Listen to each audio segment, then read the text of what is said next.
obviously he's using terms that we connect with ages, right?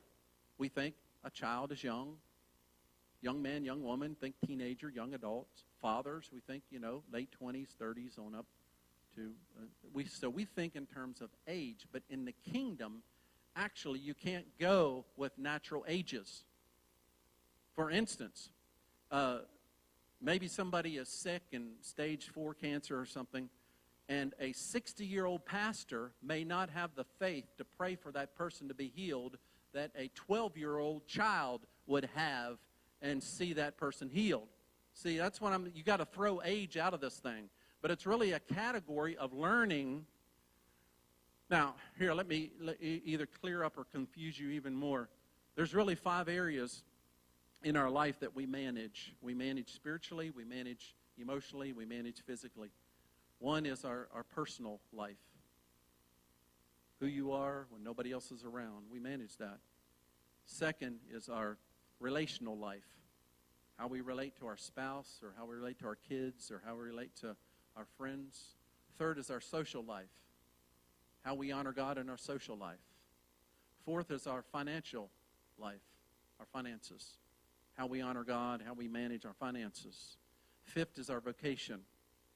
And that is, our calling in life that God has us in.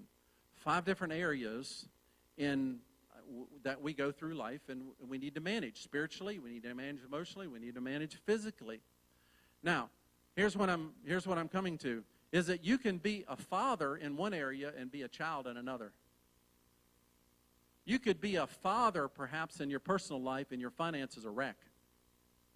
You could have your finances together and your marriage is at the child level because you're not treating each other well.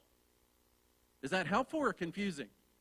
And so the reality is we're all at different levels in these 5 places in our lives. Now, what gets embarrassing to us is that times that we're 40 or 50 years old and we become a Christian and we're starting at a child's level in some of these areas, it gets embarrassing for us, doesn't it? Because we think that we should be further along and we're not. So what do you do then? You humble yourself.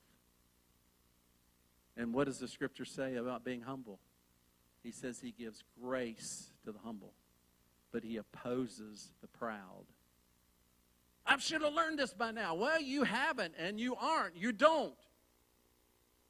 Get accountability. Get some discipline in your life. God will move in a fresh way.